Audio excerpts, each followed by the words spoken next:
En la conferencia de hoy, el presidente Andrés Manuel López Obrador.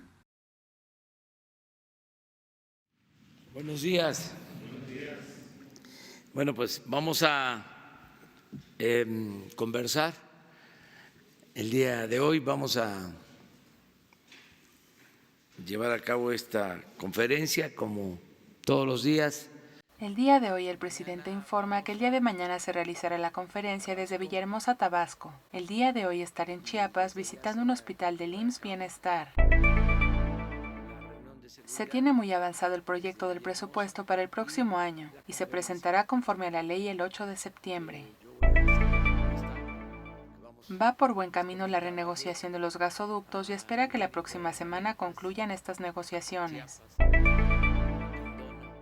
El Instituto de Transparencia solicita al presidente que entregue las pruebas de que el pueblo está feliz, con pruebas y metodologías. Contestará esta solicitud apoyado de una encuesta del INEGI en donde la gente contestará una de las preguntas que está feliz. El presidente no hace juicios temerarios y no hace juicios sin pruebas. Espera que los partidos faltantes respondan al planteamiento de reducir sus presupuestos como ya lo hizo Morena al proponer una reducción del 75%. Dará a conocer cómo se ejerce el presupuesto actual de comunicación y se aclara que el medio sin censura no recibe ningún presupuesto del gobierno federal. El presidente confirma que en este gobierno no hay chayote.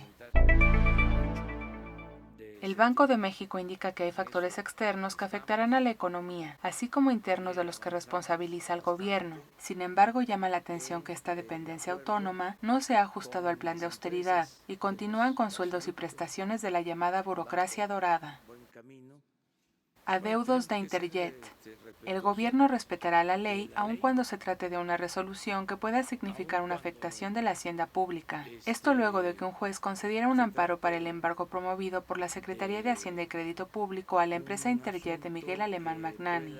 Aun cuando hay una suspensión, esto no significa que no cumplirán con el pago de impuestos. El objetivo del gobierno es que se respete la ley y que exista un auténtico Estado de Derecho. Al margen de la ley nada y por encima de la ley nadie. Es un sabotaje legal desde el Poder Judicial, como lo son los 80 amparos en contra de la construcción del aeropuerto de Santa Lucía. Estas acciones las realiza una asociación de Claudio X González, quien ha tenido diferencias profundas desde la época de Salinas. Recuerda que Claudio X González padre fue asesor y promotor de las privatizaciones con Carlos Salinas. Se oponen a las transformaciones y tienen ideologías conservadoras. Y ahora Claudio X González apuesta a conservar sus privilegios. También recuerda que cuando se construyó el segundo piso, fue Ignacio Burgoa quien interpuso una serie de amparos para que no se construyera. Aunque existe una diferencia, ya que Burgoa era un muy buen abogado, y el objetivo de Claudio X González es solo la afectación al país y continuar con la corrupción que significaba la construcción del aeropuerto en Texcoco. Ratifica que se terminó la asociación delictuosa entre el poder económico y el poder público.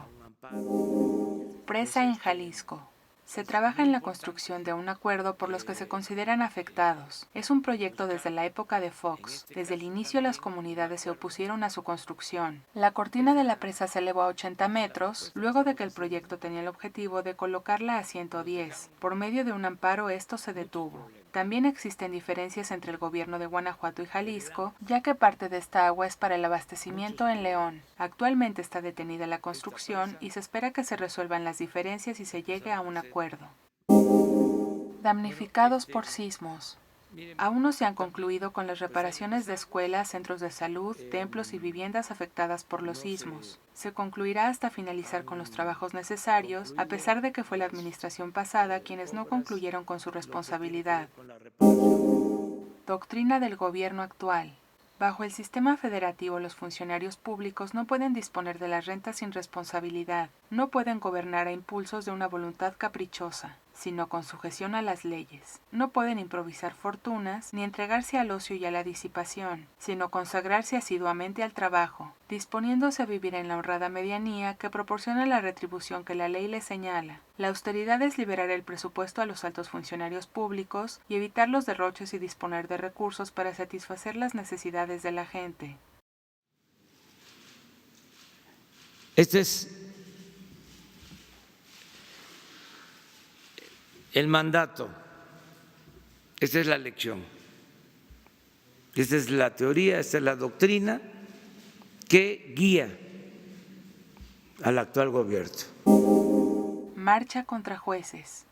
Del respeto al Poder Judicial, que se renueve el Poder Judicial como se tiene que seguir renovando el Poder Ejecutivo, el Poder Legislativo, pero que se haga con independencia, con autonomía. Hay respeto a su autonomía, comenta el presidente, y espera que la renovación sea conforme a sus lineamientos. Esto luego de la marcha de gente inconforme de las resoluciones de jueces y ministros. Y del tuit de Santiago Nieto, en el que mencionó que muchas veces se confunde la toga con honorabilidad. El presidente recomienda dar a conocer las sanciones a jueces y ministros por faltas o actos de corrupción. Sí, muchas gracias. Yo soy Dios. Ya estás informado. No olvides darle like a este video, comparte y suscríbete a Escucha Diario. La conferencia del presidente Andrés Manuel López Obrador en 5 minutos o menos.